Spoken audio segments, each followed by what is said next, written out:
Hello, everybody. Good morning. Thank you for making it out here, 10:20 a.m.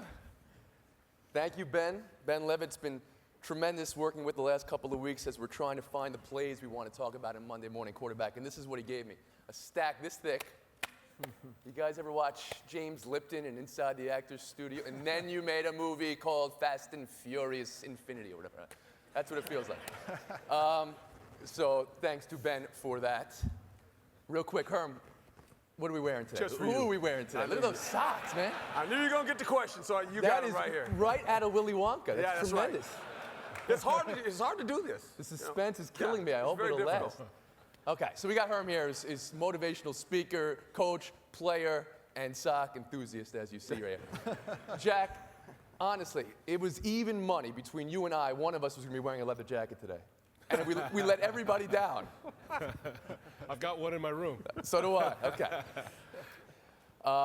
Thomas, I've been doing some research for this panel the last couple of weeks, and it became apparent to me early on that you guys, the Falcons, go for it on fourth down just about as much as anybody in the NFL. Maybe Belichick more, but top three. So I thank you for that. Of course. Just from the bottom of my heart. Yeah. And Brian, we wouldn't be here on this panel today without the stuff you do at Advanced NFL Stats. So I want to thank you for that. I grew up a stat boy, right? That's how I started on PTI with Tony and Mike, and still am stat boy. You can call me stat boy. That's not a problem. This is Stat Bo Jackson from Tecmo Bowl. I mean, Brian, he's what we call a ringer in the business. So this is we're going four wide with these guys. We have one more guest. Ben, do we have the music? There's one more guest, and this guest demands music when they get here, which is very odd.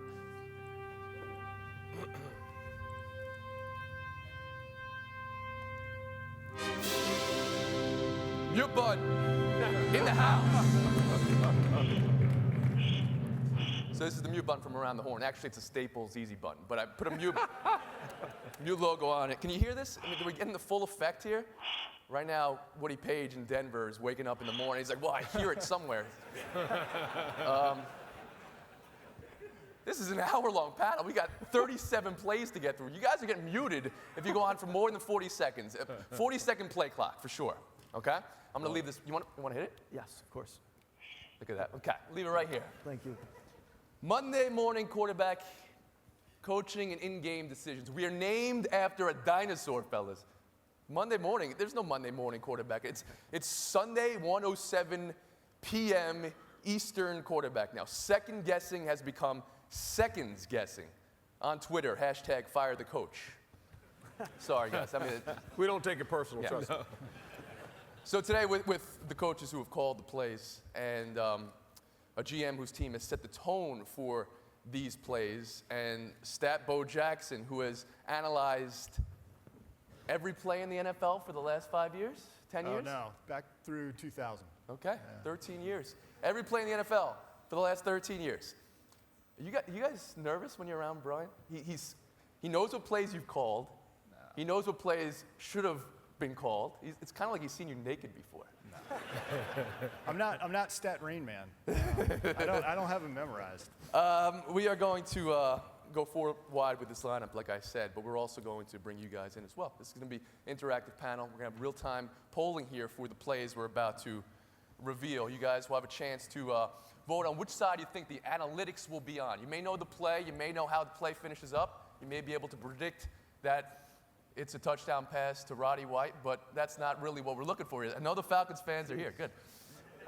Which side the analytics would be favoring. That's what we're going for here. So we're going to hear it from coaches, GMs, Stat Bo, and you guys. The first play we're going to look at here, you're going to know because it was this year's Super Bowl. But once again, you're guessing which side the analytics favor. So let's go to the videotape. Play number one.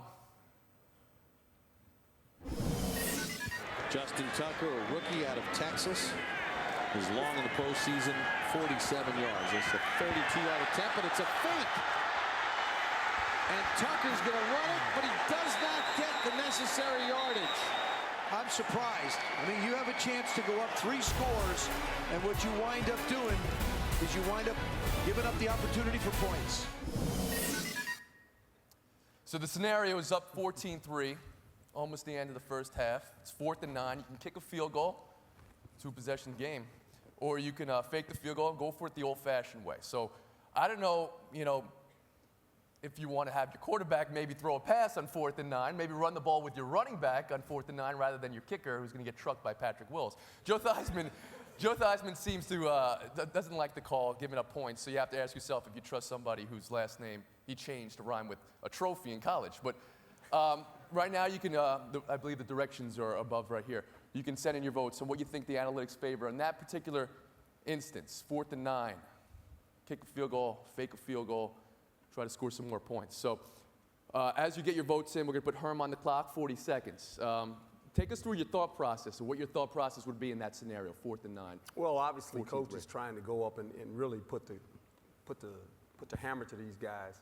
And it's really not 4th and 9. It's 4th and 17 from where the guy gets the ball. That's from the line of scrimmage. But the ball, so really, it's longer than you think. And, you know, Patrick Willis wasn't blocked. And there lies the problem. But it's not 4th and 9. It's really 4th and 17. But you can see the coach's mindset at that point in time. He's saying, you know, I'm going to put the hammer to these guys to try to get the game over with. Now, at the end, we can analyze this one play. But who won the Super Bowl?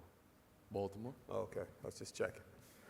Just to make But sure. if they lose the Super Bowl, first thing I'm doing around the horn the next game, okay. But But they won, right? yes, they Okay, did, I'll just Coach. check They it. coached. Let's make sure we clear that. Let's don't do ifs. You kicking the field goal there, or you going for it the old-fashioned way? I think at the momentum at that point, they just felt like, you know, he wanted to do it, and I got no problem. I think that 4th and 9 is one thing, 4th and 17 is something different. Might have been a little bit outside the guy's reach. So you probably, you know, for me, you're going to talk about it, but the distance was too far. That's the problem with the play. Herm brought up a very interesting word there, momentum. And I saw Brian immediately try to reach for the mute button. He can address momentum in a little bit. I'm going to go to Jack real quick, though. Same situation, Jack. What's your mental calculus as you approach that play, and what's your thought process? I think you're going to take the 3, all right, in most situations. Now, obviously, they had something there on the alignment to the field goal that they thought they could go get a first down at some point during the game. With their kicker. With the kicker. But, I mean, they had to see something. Hey, they're doing this. They're overshifted over here, and they're vulnerable back there. And so it was one of those situations where, okay, it's a green light if you get the look you like. But if you don't get that look, you're not just running that fake into a bad look. So they got the look they liked. They just like Herm said, 17 yards was, when you back up that kicker 8 yards, give him that ball, he's got to travel 17 yards before Willis runs him down. Not so good. You say green light. Who's making that call? That's somebody on the field at that moment, and they're going to call timeout if they don't like what they see? Typically be the holder.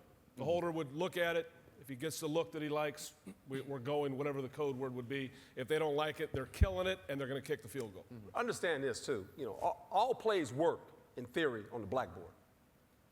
I haven't seen a coach yet with a piece of chalk in his hand where the play doesn't work. Problem is, you got to execute it on the play. And the problem they had, no one blocked Patrick Willis. So, you know, they all look good in reality. You know, when you sit there and say, we draw this play up, it looks really good. But the problem is it goes back to coaching. It's KYP, know your personnel. You know, that's football's about personnel. I understand the numbers are great. You know, we watched the combine this week, and you see all these guys running fast. And Tom will tell you this. You watch a guy run 4.3, and if you're a fan, you go, oh, we should draft that guy. Okay, why? He runs 4.3, he's always open. Problem is he got 4.8 hands. So 4.3 guy, that's great. Got 4.8 hands, can't catch. So you run 4.3, that's really good, but guess what? No one's going to defend him because he can't catch. Yeah. So, you know, I get the numbers are great, but there's some reality to it too, and you have to know the personnel, you have to know what you're trying to do in certain instances of a football game, and it has a lot to do with some momentum. The numbers sometimes don't understand that. They skew the fact because the numbers are the numbers. But people play the game. Okay, so we got momentum and we have numbers are numbers, but it's about personnel from Herm here. Brian, I know you really want to get in, but I'm going to go to Thomas real quick, okay? Well, Brian sits in an air-conditioned office. Yes, he does. Yes, he does. Got it, Coach. Got it. Don't press the wrong number, Brian. You might get fired now. Now I sit in an air-conditioned suite with Arthur Blank, so I'm going to go with whatever the right move is as a general manager. Yeah. No? You don't? No, I'm not buying. Okay. No, I honestly, 2 scores, go for the field goal. Go for the field goal. Yes. And that's you're not even second-guessing yourself. No. I really think, the Ravens lose that game. We're A1 and around the horn and PTI the next day is the 3 points they gave away at that point. They lose by 2 or so. All right, Brian, you run the numbers here. What do the analytics say? And maybe you can delve a little bit into the idea of momentum and personnel. I might need more than Yes, 40 I seconds. understand that. I understand that. Just a little background, just maybe for the coaches' benefit. What I like to do, my approach is to, Coach Edwards said, who won, right? So we start with the win and we work backwards. And you build a win probability model based on down distance, yard line, time, score. Who's probably going to win that game? What's the likelihood? So what we do is we look at, well, if you kick the field goal, okay, you're going to win this % of the time, typically, baseline average. And then you have this gamble. You have a fourth down play where you could end up turning the ball over near the goal line, or you're up by another 7 points. And you just work the math out. I'm not going to go through the math in public here, but and the idea is not to replace the decision of the coach with just numbers. The idea is to arm coaches with the ammunition they need to be able to make better and better decisions. So my approach is to say, hey, coach, here's the break-even chance of success you need on this play, whether it's a fake, whether it's a conventional fourth down attempt. This is the break-even chance for this to be justified, for this to make sense in terms of a win probability model. So in this case, the numbers really work against the Ravens. If this were in isolation, if the score were really close, you'd need about a 35% chance, break even. And then it would make sense to do something like this. But they were already up 11 at this point. Yes. And so you take time and score into consideration. Now the field goal makes a lot more sense. It becomes about a 65% break even. And I don't think any play like that's a 65% play. I got a question. If it's truly 4th and 9, is that different? Well, than 4th and 17? Well, it is 4th and 9, though. I mean, I'm where the ball's at, but I mean, where the guy's going to get the ball, he's got to go X amount of yards to make the first down. Every play's like that. I mean, you're always handing the ball off a few yards behind the line, or somebody's No, I throwing the ball. understand that, but that's the question I'm asking you, though. Do you take that into consideration or no? I'm just trying to get some knowledge here. I don't know. I'm asking you. There aren't enough fakes like this to have reliable data, to have meaningful data. So that's why I present a break even. Now the coach can say, okay, this is the X's and O's of this play, and either intuitively or based on however he comes to a decision, he can say, I think we have a better than 35% chance, or I think we do have a better than 65% chance. So yeah, green light. So it's up to the coach. My question is 4th and 9, does it take into account what type of play? You know, a fake field goal run by your kicker is different than You've run these numbers as well, the right? quarterback dropping back and throwing the ball. Pass versus run? So Yeah, that's what the break-even probability is for. It could be any play. It could be you can line up in any formation. It's up to you to decide whether that play that you've called is going to be better or less than that break-even probability. So it's for all types of plays. It doesn't matter if it's pass, run, fake punt, fake field goal, anything. If that conversion probability is higher or under the bar, then green light. So there's a difference between Matt Prater to David Bruton as opposed to Peyton Manning to Demaryius Thomas. I mean, there's a difference in that. So, but you're saying they're all added together, and that there's just a probability of that event occurring. Yeah, I mean, this cuts to a different issue. I mean, this is a pretty deep issue. So what the numbers do is provide a league-wide baseline. And then that's understanding that every situation is different. But it's not as different, I think, as most coaches think. And there's a lot I could walk you through and explain and probably prove to everybody why that's the case. But that's the advantage of the break-even approach. And I'd just like to add this part about this dynamic that's at play, is the head coach that's sitting there making that decision to go for it on 4th down. He knows that for whatever reason, he feels he's given his team an advantage to win, right? And he knows that if it fails, he's going to take heat. You're going to be on your show giving it. He's going to get it right away in the post-game interview. And that's part of the dynamic that's at play. And I've seen some of the probability charts in terms of going for it on 4th down. And the book, the old school book, tells you to punt, take the field goal, and never go for it on 4th down, basically. And that's the old school book. And that's the book you're going to get grilled with by the media after the game. I know Mike goes for it now on 4th down. he learned. I mean, Mike, I was with Mike. I mean, it's kind of a, we work together. Okay, so going for it on fourth down, there are times when you're absolutely giving your football team the best chance to win the ball game by having the willingness to put yourself out there, having the courage to call it, give your team. We have a fourth down play coming up in a second, and we're going to get you guys to talk about that. Real quick, I think we have the technology to see how you voted, if you in fact voted, if you're not asleep over there. And can we post that? Is that possible? If not, we'll work towards that in the next commercial break. I like the play call solely because it was one brother trying to out-brother another brother, right? And, I mean, it was Les Miles in the NFL. And I guess, clearly, John knew something, that Jim's team, San Francisco, had a little bit more offense left in the chamber in the rest of that game, and he was going to need those points or need a chance to score some more points like a touchdown later in the game. We're going to go to our next play. This is a play one of us will remember more than maybe anyone else.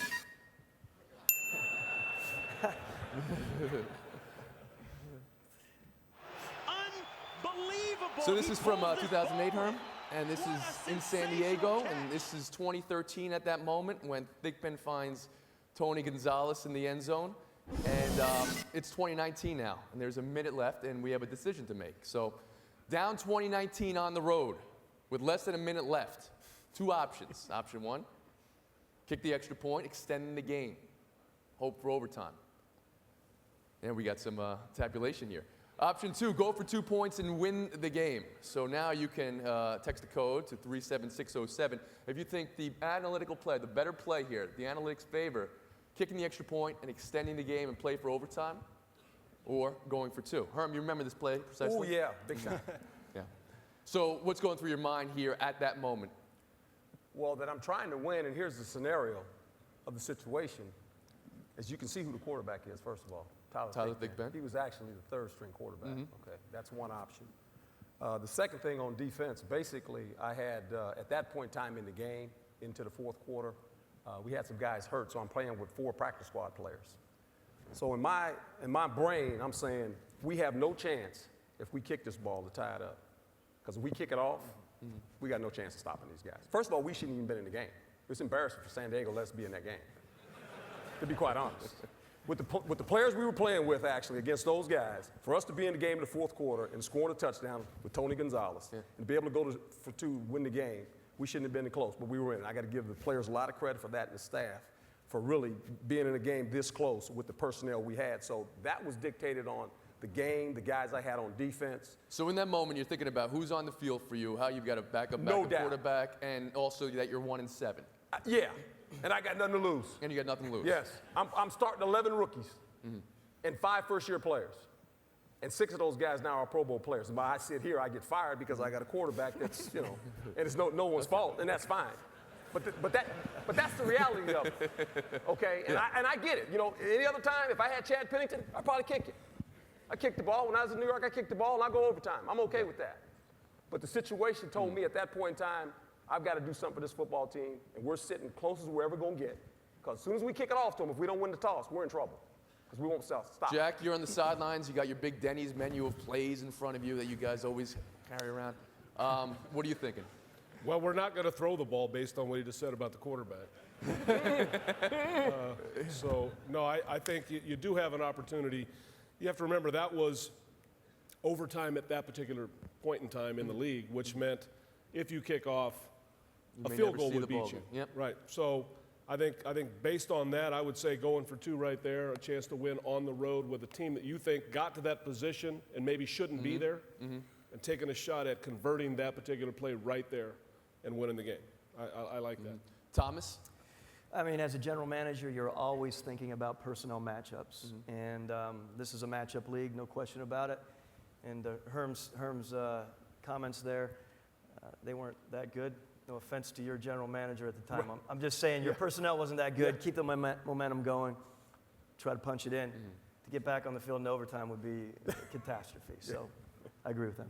So there's momentum again, Brian.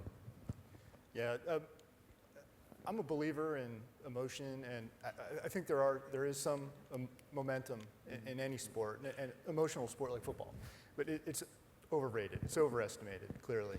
I'll take the suspense out of the room. I liked the call. The numbers, though, strictly say if this were league baseline, right? If you had average team versus average team, the thing to do would be kick the extra point. Yeah. And the reason is you now put the Chargers down by 1. They still have 30 seconds. I don't remember how many timeouts they had. I assume they had maybe one because they were up, right? Right. So that makes a big difference. That's a non-zero chance. They could score with about 30 seconds to go. And the big reason why it's a really good decision has to do with parity in the league. And on any one play, the very best team, the Chargers were very good that year, regular season. And you were 1-7 at the time. And so the difference between the very best we team... actually got to 2-14 that year. That's we're really good. consistency right So there. 50% We're really good. good. 1 and 7. 100% improvement. That's why I work for Down and Out now. It's okay. Yeah. Got the best job in America. I hear the air conditioning in Bristol's pretty good. So, before my 40 seconds expire, the difference between the very best team and the very worst team in the NFL is not very great on one play. Yeah. It's after the accumulation of 100 plays in a game where we see the better teams stomp on the lesser teams. So if you're the lesser team, you want to do everything you can to kind of engineer something like this where you can win on one single play. That's your best chance of winning. Tony, can I just say something? Please, sir. You make a great point.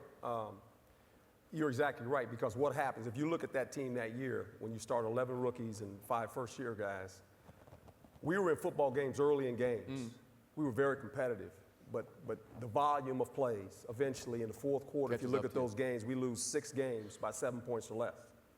And there lies the problem, because you continue to play football, the better team, the better players, generally, they make more plays.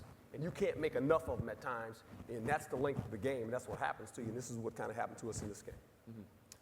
I think we all have an idea where this play is going, but with 80% of the precincts reporting, 42% kick extra point, 58% go for 2 points. Let's roll the video. So now, Kansas City going for everything. I love Gus. Thigpen in the shotgun. Thigpen rolls. Throws.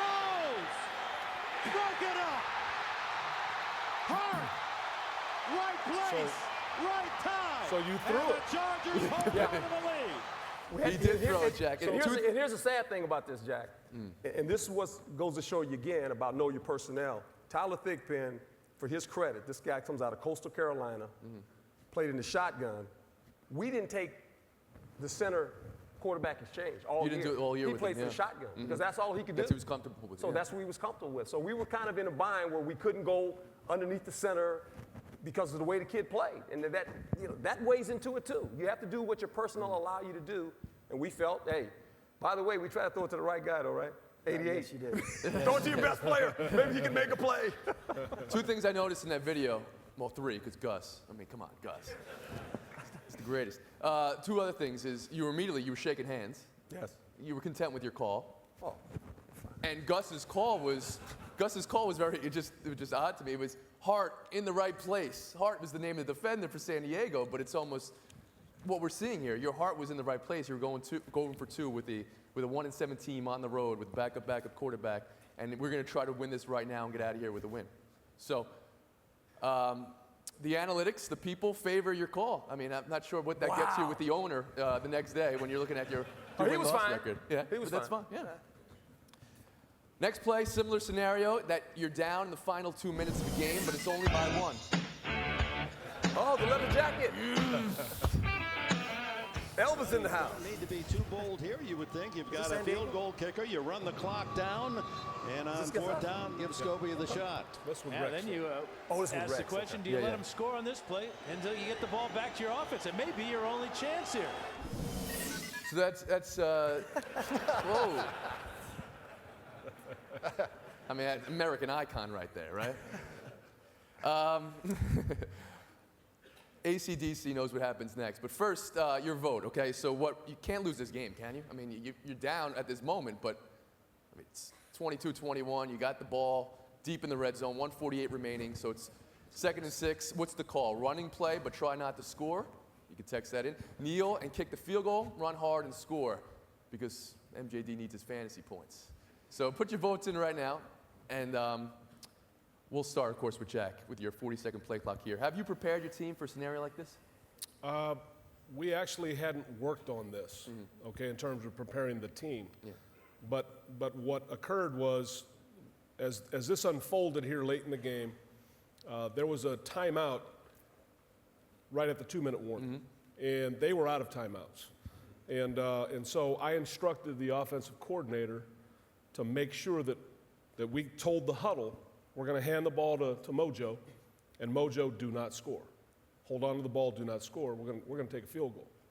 And of course, you know, that went in. First of all, the coordinator was like, "What?" Yeah. And I said, "That's what we're going to do." So you're thinking that in the moment, but you haven't really talked that out in practice. You haven't. No. This is not a We had not- franchise-wide. No. You know. Okay. No, we had not practiced that, like that scenario in terms of, you know, the back actually running through and then taking a knee. But it went into the huddle, and then the next part was getting Maurice, who was a big fantasy guy. I mean, he's like, "No, I want to score. I've got my fantasy people out there to take care of." And so, you know, fortunately it was during a timeout we were able to say, no, Maurice, the team needs you to do this. So this happened. This conversation happened in an NFL game. It really did. Yeah. Like, "No, Maurice, we're not worried about your fantasy points. You're going to take a knee, and we're going to win the game." Yeah. Yeah. Okay. And he did it. He was unselfish. He did the right Herm, thing. similar situation for you. Have you ever been in that situation? Have you ever, going into it, have you thought, well, here's what we'll do in this situation, or would you make the same call that Jack? Well, you know, as Jack said, you try to anticipate things that happen in games, and for coaches, what you do is you always reflect on things that happened last year to other teams, and you practice those things during the course of the season, where you say, this situation was created by, you know, Jacksonville and New York, and you say, if we were in that situation, what we'd want to do. And it's kind of ironic because when you think about it, in football, as a player, especially a runner, when you're down close to the goal line, it's very difficult to not want to score. Yeah. Because your instincts say, I want to score. We saw it in the Super Bowl 2 years ago with Ahmad Bradshaw's touchdown when he was just kind of hanging around the goal line and fell backwards and scored and didn't want to. And so you see that happen and you go, okay, because as Jack will say, and I agree with him, when you've been in football as long as we have, football has changed, it's evolved. And there's certain things now that 20 years ago you wouldn't even consider. You wouldn't even consider this play 20 years ago. You wouldn't, you just score a touchdown. Let's score a touchdown and we'll play defense. Well, now this becomes a part of it. I think a lot of it has to do with this too, the media. Everything is viewed now, the Monday morning quarterback. All those things come to reality, and I think it's a help. It's helpful because situations like this now make you look at it as a coach a little bit different, and I think that's a good thing. Herm, you brought up 20 years ago, but 30 years ago, you were part of a play, one of the most famous plays in NFL history, and that was a play when what was supposed to happen didn't happen. Pisarcik fumbled the ball, you picked it up, you won a game. I just want to know, as a coach, did that have an effect on how you called plays going forward in your career? A situation like this? Well, it also helps you. The victory formation came into play the next week. There was no victory formation in 1978. Okay. And what happened is the story goes like this, and I think most people don't understand the story. The week prior, Joe Pisarcik was asked to call a play. It came in from the sideline. He didn't do it. He checked out of it. Because of his fantasy team. No, there's no fantasy football in 1978. There was Monday Night Football. That's how you got the highlights, okay? And we actually wore face masks too back in '78. We were in color, but not high definition. And what happened was he checked out of the play, so the coordinator got mad at him. He told him, he said, look, when I call a play and you run the play, you don't check out of anything. So let's go fast forward to our game. Two plays prior to that, they actually took a knee. What most people don't realize. And then a fight broke out. Now, you don't see that. So then the next play, they ran it up the gut. And they got about 15 yards and put the ball at the 26. So the play comes in again, and the players in the huddle are saying, okay, now it's time to take the knee. And the coach called another running play. And Joe says, I got to run the ball. And Zonka and those guys are in the huddle going, no, we want to take a knee. They have no timeouts left. So that's what's transpiring as this thing happens, obviously. And then, botched handoff, and 30 years later, we're still talking about it. Thomas, talk about, okay, your franchise has discussed, using analytics and working with a coach who may or may not be, I'm not speaking to Mike Smith here, but just a hypothetical situation, may or may not be open to that, and in situations like this in the game. Well, we're very fortunate that Smitty is open to analytics. I mean, Mike's very into IT/analytics as a supplement, which I think is incredibly important. Phil DiPicciotto mentioned the other day, make sure that analytics doesn't confuse the situation, as I'm sure you guys would agree. There's some very valid statistical analysis that would be presented to you guys prior to going into a game, and it is about the delivery, and I think that's going to be a very, very important thing for us moving forward. There's always been, as Jonathan Kraft mentioned today, there is this chasm, there has been a chasm between business, so analytics, and football. We need to continue to bridge that gap so that, fantastic coaches like this can make the calls with a little bit less, less guessing in it, because we want to be as scientific as possible, I believe, as we move into the future of the National Football League. Looking at the tabulation, the polling here, we're at 50, 34, and 16. 16 for fantasy points? That's it? Come on. Let's see if we can do that. What do the numbers say here, Brian?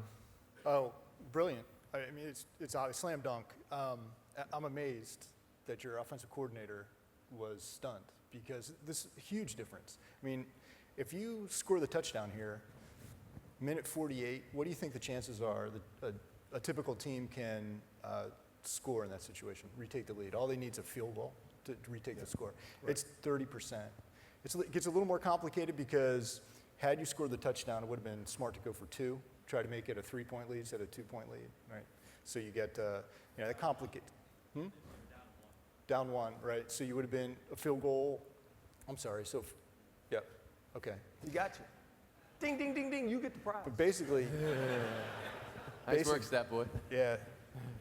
Get that mute button ready. The first stat boy in the stands. But the bottom line is it's very smart, very smart. So it's about a 20% chance that the Jets can come back and win that game if you score the touchdown. And so a field goal from that range is 99% at least. Right. So you just went from 80% chance of winning to a 99% chance of winning. It just typically with that one doesn't decision. happen when you're behind, right? And the clock's running. Right. And then you still need to get down into range. And we were not in the chip shot. No, you weren't. Range And yet. that's where the risk is, though. I mean, you are behind. You missed that kick, you're going to lose the game, whereas you could have had a touchdown. Let's look at the play. I think we kind of know where this is going as well, but let's roll the play.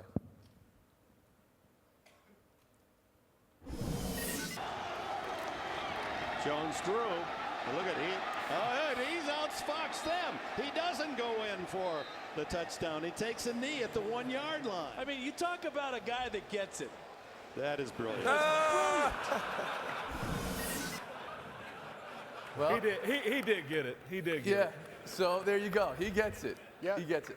One last thing, Jack brings up the point about chip shot range. So what if there's a minute left? What if there's a minute 20 left? What if you're not on the 1? What if you're on the 10, the 25?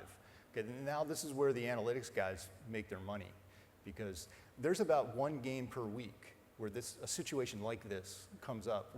People just don't notice it. It's not to say where it's a good idea to take a knee on everyone, but a situation comes up where it's worth looking at. And in every situation where it's worth taking a knee, it's also worth letting the touchdown happen for the defense. Right. So there's all kinds of opportunities here for big gains, making a big impact on game outcomes just by looking at the numbers and listening to the analytics guys. We're going to move on. Next play. Thomas, I'm sure you're wondering, when did I wear leather? How are we going to get, a shot of me wearing leather in the box? But we don't have that. Roll the video. Let's see what we have. Love that hair. Oh. Rated my gel. So Bosher will punt for the second time in overtime. First charge timeout, Atlanta. Looks like Mike Smith is thinking about maybe going for this. Yeah, Goose, when you call a timeout on 4th down, you're usually thinking about going for it. It's overtime, next score wins. You're playing the Saints, you're on your own 30. You're at home, it's 4th and inches. If you don't get it, they're in field goal range, the game's over. I mean, it's Drew Brees. What you want to call, what analytics might want you to call, might not be the same thing. So for your voting here, option 1, punt to New Orleans here. 2 would be a QB sneak. Matt Ryan over Santa. 3 would be a running play. Michael turn off tackle, let's say. And then we have a passing play. We'll say Tony Gonzalez because we've already seen what he can do in 2 different uniforms. Thomas, organizationally, the decisions you make, the analytics you study, how do they come into play in a play like this? Have you run the win probabilities beforehand? Well, yes, we definitely have. And, you know, the idea of punting and having I believe it was a 42% chance of winning versus going for it. So you've run those numbers. Converting. And having 57% chance, if those were in fact the numbers, if I'm correct. You're going to argue otherwise? 52 and 47, I think. 52 and 47? No, 57 and 52. 57 and 52? Oh, I had 42.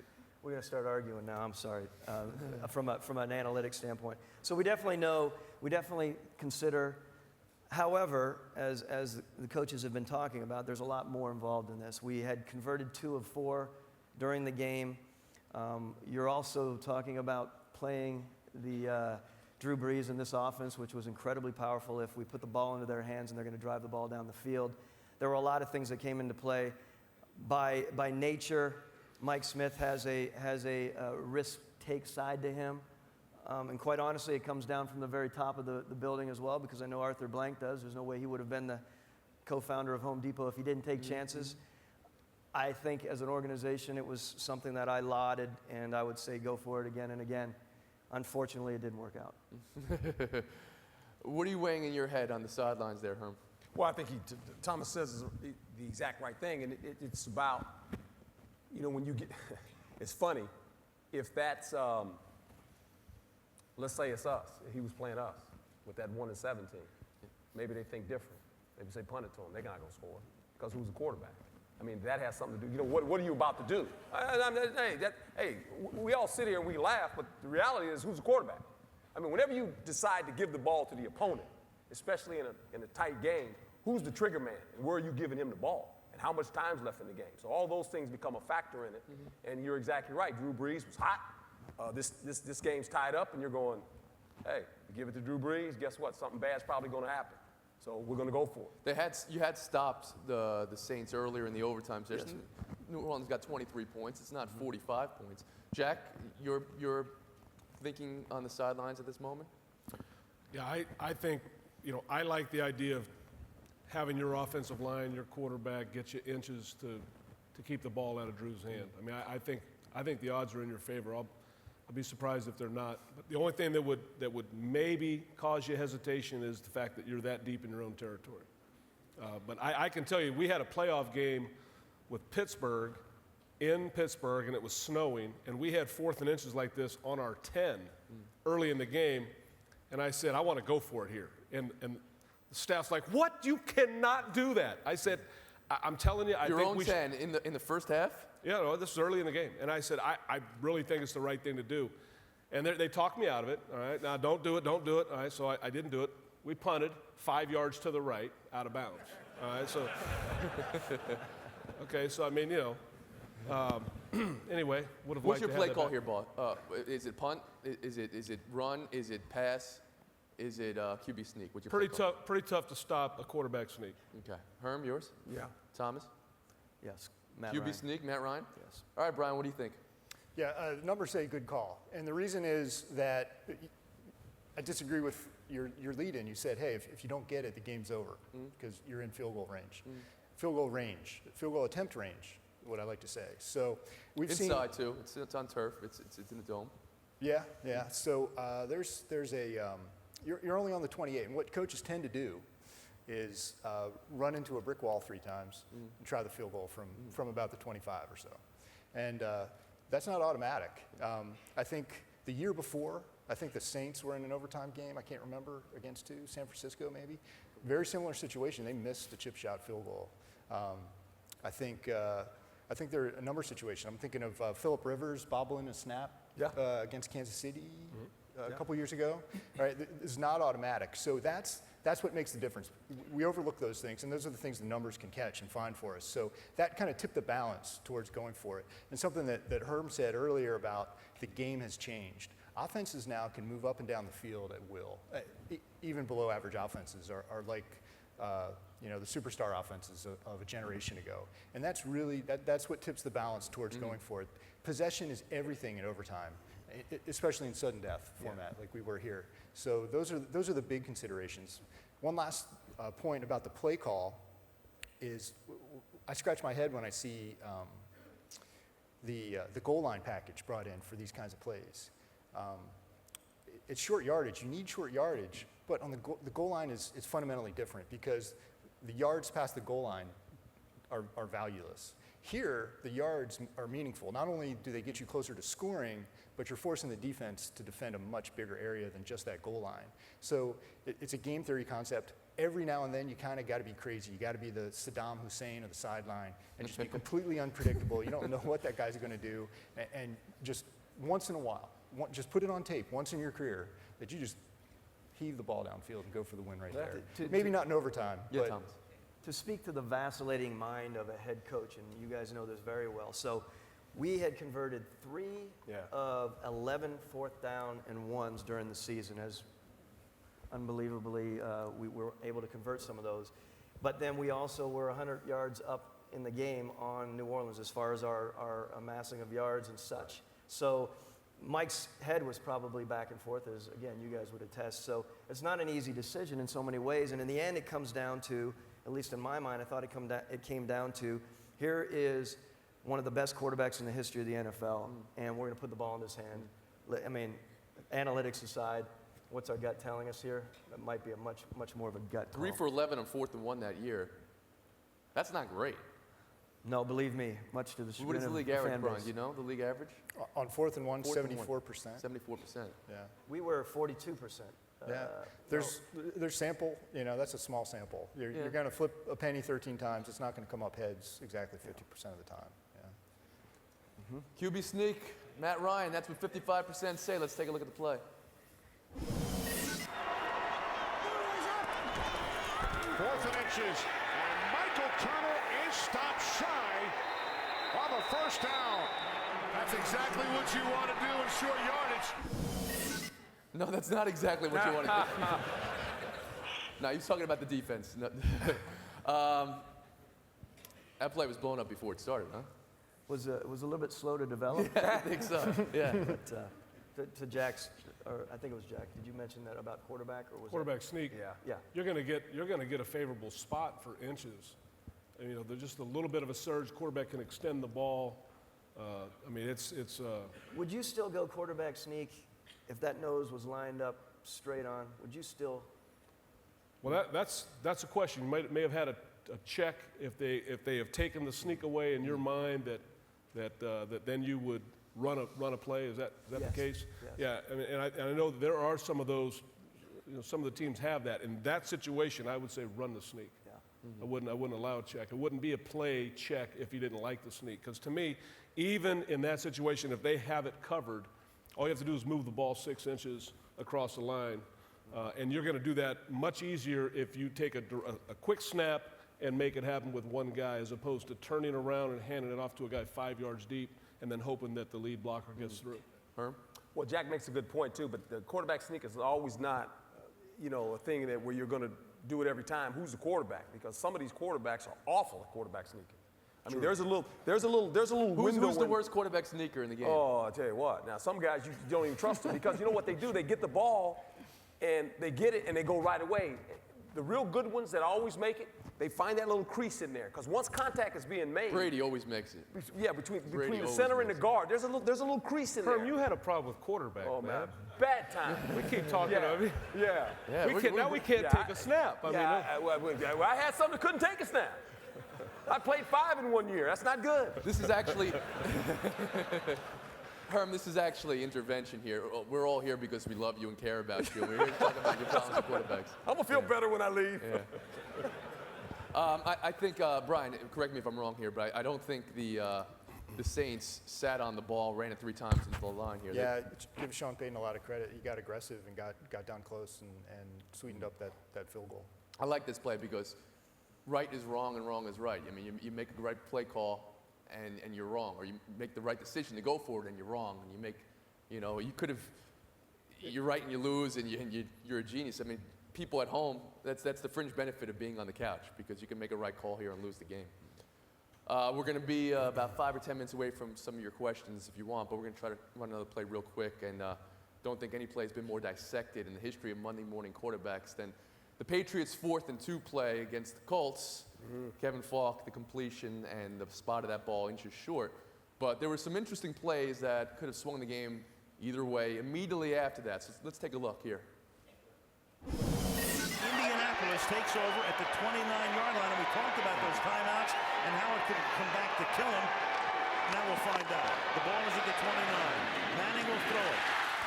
Leap to Wayne at the 14-yard line. You not want to leave any time for Tom Brady on the back end of it, and that's exactly what they're doing. So the clock's running. That's the Wayne Gainer right there. Belichick's hard to predict. You never know. Wow. You never know what he's going to do. So the 2 options here to vote on what the analytics say is the better play. Option 1 is to play defense here.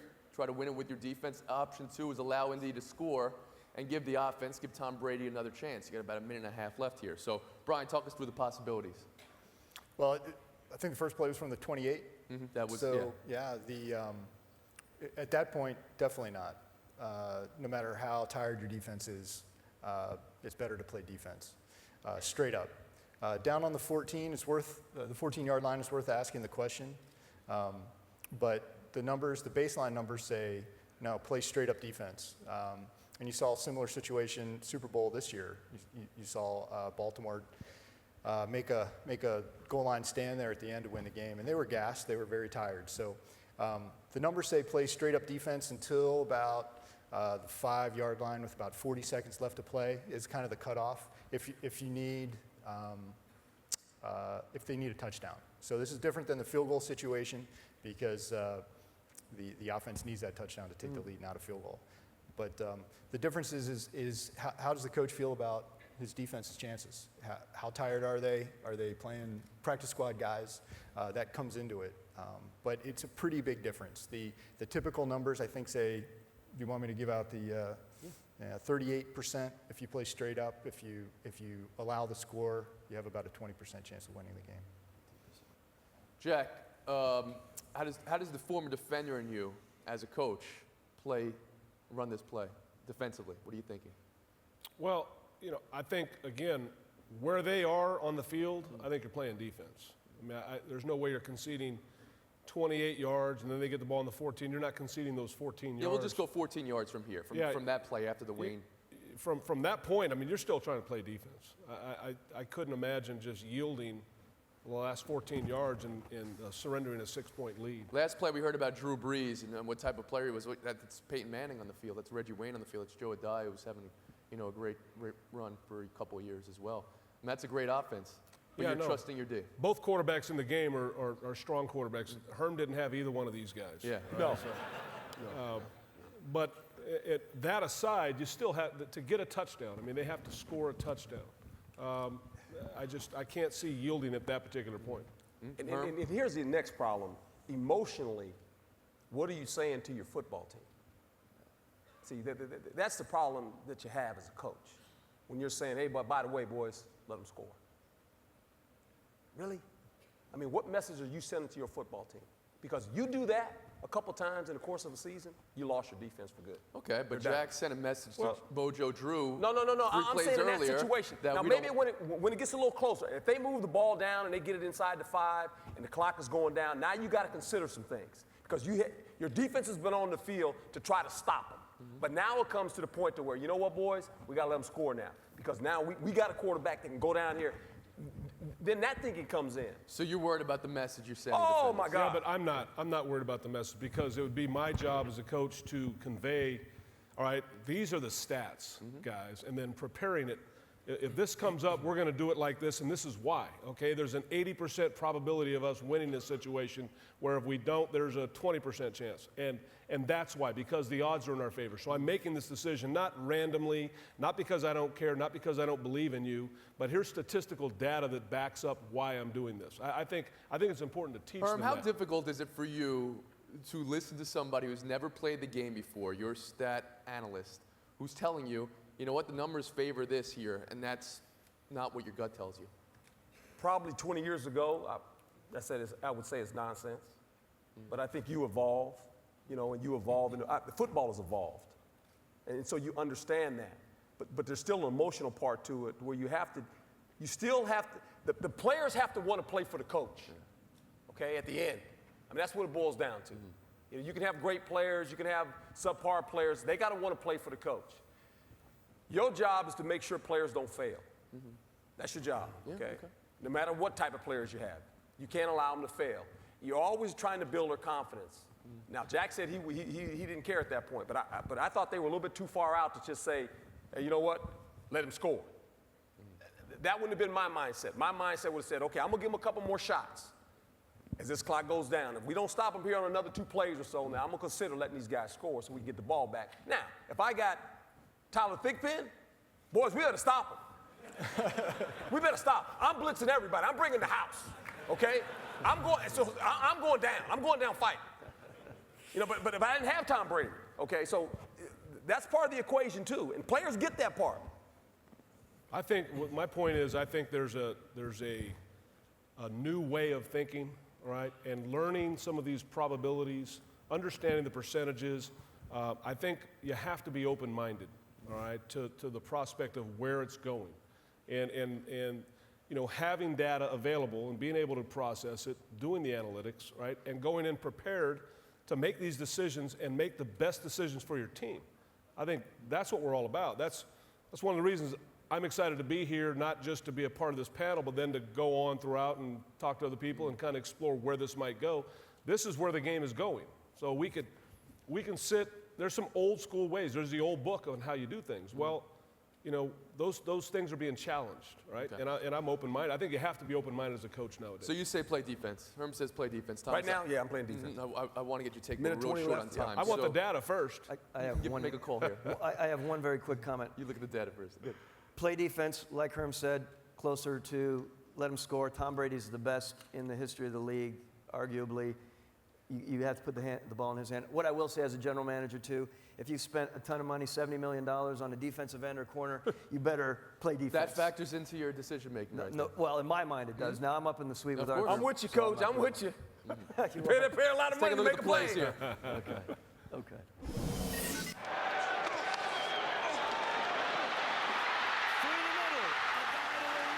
Is that Merriweather who stepped up, made that tackle inside the 5? That hurts. That's cool.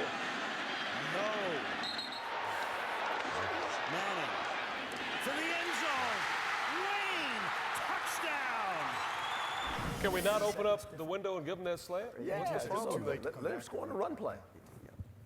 So that's a tough way to go. I mean, it was that tackle there. I think it was Merriweather who makes a tackle inside the 5-yard line after a dive. He has a 10-yard run. I mean, it's impossible to turn it off. I guess that's where it is for the safety in that position, Jack. No, not if. I mean, it depends on, were they allowing them to score as a defense? They weren't. And one guy Clearly, jumped out and said, "I'm going to get him down," or did it just pop through? Yeah, clearly they were trying to play straight up defense, so it doesn't work. And that it's this is known as the Woody Page strategy on the round the horn, by the way. If you would allow them to score with the idea that you would get the ball back and maybe score in the last argument and get that face time, but it didn't work here for the Patriots. We end every show with 30 seconds of FaceTime, and today's FaceTime goes out to you people. What do I mean, you people? You people! We got some questions. Start. Del Rio talked about the criticism media gives coaches. Does that influence your decisions or other decisions you make? No. You can't allow that to influence it. You have to have the courage to do what's best for the football team. And, the dilemma, sometimes right, statistically what's best, but you don't want to tell your opponent. You don't want to tell the league. I mean, that's the one thing that I've kind of thought about in terms of knowing some of the things that I know about what the right thing to do is. I don't want to educate the whole league. I'm not educating the rest of the. I'm not educating Herm. I'm trying to beat Herm's brains in, right? So there's a difference, right? And you want to win, and you want to play. You want to play to win. You don't want to educate everybody else. You know, you're working hard to gain an advantage. So a lot of times you don't want to defend yourself with the media because you don't want to explain and give away what it is you're doing. And so that comes into it. But in terms of making a decision, absolutely, we'll have the courage to do what is right to give your team a chance. Herm, all CEOs make their decisions on the numbers. How can you say they don't matter? I said they matter, but that's just, they matter in this sense when you have all the information. Sometimes you have numbers, you don't have all the information. You don't have as much information as the coach does as far as the players go. And, like I always say, know your personnel. Well, numbers will say, we want a guy to run the 40 this fast. And that's great running the 40, but can he play football? Now, it might equate that he should be a good football player, but that's not always the case. So numbers matter in that sense. But there's also another element to it. We watched the combine all week. I was talking to Thomas in the back room. Manti Te'o's going to have the biggest workout he can ever have in captivity on March 26th, right? And we're looking at this number. We're saying, can he run faster? But the bottom line is the guy plays football. He's still a good football player. Now, is he a great football player? We have to wait and see on that, but he's still a good football player. But the numbers are going to say right now, if the numbers don't get better, are you still thinking about drafting this guy in the top 10? Probably not. He's probably going to go from 20 to 32, somewhere in there. So when I say numbers, that's what I mean. Yeah. Mm-hmm. Icing the kicker is dumb. Why do coaches still do it? You said what? Icing the kicker. When you call a timeout right before, and Brian, you can even talk to some of the analytics and the numbers behind this. We only have a minute left, so you're going to have to be quick here. Yeah, very quickly, we'll give credit. One of the papers here presented yesterday, and I think again later this afternoon perhaps, went into this in great detail, and there's really no advantage to icing the kicker. In fact, it may give them an advantage. And it still happens. Sure. I mean, if you got a timeout, you don't get in, you can't cash them out at the end of the game for Here's an idea I had. Okay, you ice your own kicker. We've seen that. You're not sure if he's got the leg for a 65-yard field goal. You bring him out with 5 seconds left in the game. Right before snap, you call timeout, but your snapper snaps the ball, and you let him kick the 65er. See if he's got the leg for it. That's it right there. Come on to something. I want to thank you all for coming out. I want to thank Herm for his socks and for his opinion, and Jack Del Rio.